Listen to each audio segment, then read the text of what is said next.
Layers of cornea. যদি আমরা কর্নিয়ার লেয়ার্সের কথা বলি তো টেক্সট বুক অনুযায়ী কর্নিয়াতে 5টা লেয়ার্স থাকে। সেটাকে আমরা এ বি সি ডি এবং ই এই ফরম্যাটে সাজাই। A for anterior squamous epithelium, B for Bowman's layer, C for corneal stoma, D for Descemet's membrane and E for endothelium. But নতুন একটা লেয়ার আবিষ্কার হয়েছে, যার জন্য আমরা এখন বর্তমানে বলে থাকি কর্নিয়া 6টা লেয়ার। 6টা লেয়ারের মধ্যে কি কি? প্রথমে যেমন এ ছিল anterior squamous epithelium, B Bowman's layer, C corneal stroma. এইবার এই কর্নিয়াল স্টোমা আর ডেসিমেন্টস মেমব্রেনের মধ্যে একটা নতুন লেয়ার আবিষ্কার হয়েছে, যেটাকে বলা হয় ডুয়াস লেয়ার, যেটা একটা স্ট্রংগেস্ট লেয়ার। ঠিক আছে, কর্নিয়ার মধ্যে স্ট্রংগেস্ট লেয়ার। এবং ডিপ ফর ডেসিমেন্টস মেমব্রেন এবং লাস্ট এন্ডোথেলিয়াম।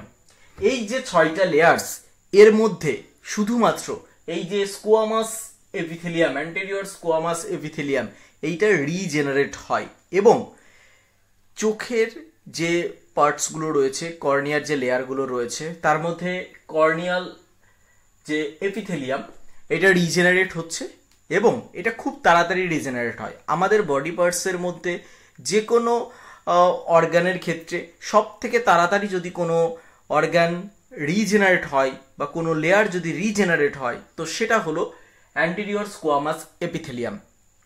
এইটা 8 থেকে 24 ঘন্টার মধ্যে রিজেনারেট হয়ে যায়।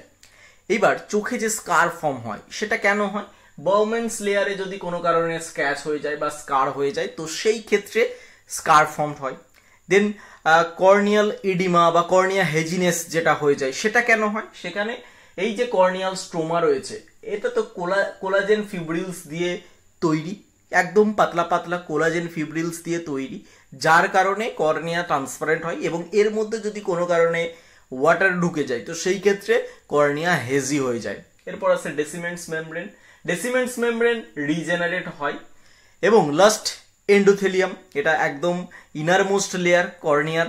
ঠিক আছে, তো কর্নিয়ার 6টা layer, anterior squamous epithelium, Bowman's layer, corneal স্টোমার, Dua's layer, Descemet's membrane and endothelium.